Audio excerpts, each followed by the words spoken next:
Halo sobat, berjumpa lagi di Nuril Channel dalam video pembelajaran seputar manajemen pendidikan dengan lingkup materi pemasaran pendidikan. Pada bagian keempat ini, kita akan mengurai tentang kondisi objektif pasar pendidikan melalui proses identifikasi perilaku konsumen.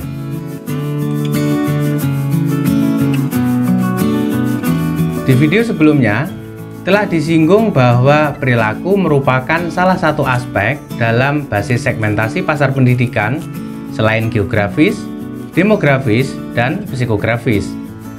Mengingat perilaku konsumen memiliki tinjauan yang cukup mendalam dalam kajian pemasaran pendidikan, maka dalam hal ini kita perlu mengulik secara lebih mendalam tentang konsepsi perilaku konsumen.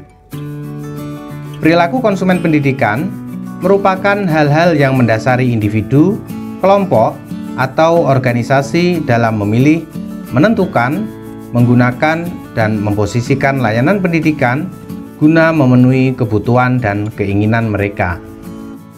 Jika kita tilik dalam realitas sehari-hari, sebelum orang tua memutuskan untuk memasukkan putra-putrinya di lembaga pendidikan, tentu mereka akan menggali informasi sebagai bahan pertimbangan. Misalnya dengan cara bertanya kepada kolega, atau mencari informasi melalui internet, atau bisa juga datang langsung ke lokasi lembaga pendidikan. Dinamika aktivitas orang tua dalam menentukan pilihan lembaga pendidikan bagi putra-putrinya inilah sebagai salah satu contoh perilaku konsumen pendidikan.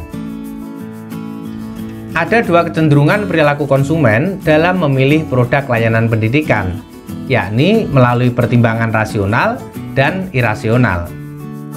Perilaku konsumen yang bersifat rasional biasanya memilih produk pendidikan dengan mengedepankan alasan yang logis. Misalnya, karena kebutuhan mendesak, manfaat nyata dari sebuah layanan, atau sesuai dengan daya beli konsumen. Sedangkan perilaku konsumen yang bersifat irasional cenderung dipengaruhi oleh keinginan atau faktor ikut-ikutan. Misalnya, memilih lembaga pendidikan karena prestis, gengsi, ataupun gaya hidup. Mengingat begitu strategisnya peran perilaku konsumen, maka hal ini penting dilakukan oleh para penyelenggara pendidikan, baik sebelum mengembangkan produk-produk baru atau ketika mengembangkan produk pendidikan yang sudah ada sebelumnya. Proses identifikasi perilaku konsumen pendidikan akan membantu penyelenggara pendidikan dalam memahami perbedaan karakter masing-masing kelompok konsumen, memprediksi tren pasar yang akan terjadi, serta sebagai dasar dalam merancang program pemasaran pendidikan yang sesuai, sehingga lembaga pendidikan akan mampu mempertahankan konsumen serta mampu meningkatkan daya saing dengan kompetitor. Melalui identifikasi perilaku konsumen secara tepat, para penyelenggara pendidikan akan mengetahui faktor yang mendorong pengguna jasa pendidikan dalam bertindak dan bersikap atas layanan jasa pendidikan. Secara umum, ada 3 faktor pendorong yang mempengaruhi individu atau konsumen pendidikan dalam memilih, menentukan, serta merespon layanan jasa pendidikan. Pertama, faktor pribadi. Hal ini menyangkut keputusan seseorang yang dipengaruhi oleh kondisi personal, seperti usia, jenis kelamin, ideologi, cara berpikir, dan sebagainya. Sebagai contoh, seseorang yang akan memilih jenjang pendidikan tentu disesuaikan dengan usianya, atau memilih jenis lembaga pendidikan sesuai dengan agamanya. Kedua, faktor psikologis. Hal ini menyangkut respon individu terhadap layanan pendidikan tertentu berdasarkan persepsi dan sikap. Misalnya, kepercayaan seseorang pada lembaga pendidikan tertentu akan mempengaruhi tingkat partisipasinya dalam pelaksanaan program pendidikan. Dan yang ketiga, faktor sosial. Faktor ini meliputi pengaruh kondisi masyarakat terhadap keputusannya dalam memilih atau merespon layanan pendidikan. Misalnya, substansi dan cara berpendapat dari konsumen terhadap lembaga pendidikan pada umumnya dipengaruhi oleh faktor tingkat pendidikan masyarakat.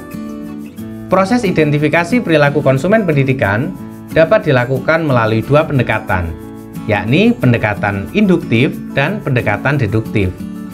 Pendekatan induktif dilakukan dengan cara terjun langsung melalui interview, observasi, atau survei kepada konsumen untuk mendapatkan gambaran tentang perilaku konsumen pendidikan. Sedangkan pendekatan deduktif diawali dari telah teoritik. Misalnya, ketika kita ingin melihat kecenderungan perilaku konsumen pendidikan, kita bisa mengawali dari tinjauan berbagai sudut pandang teori. Misalnya, dengan teori psikologi kognitif atau sosiologi, baru kemudian diperkuat dengan data lapangan melalui observasi atau wawancara ataupun survei.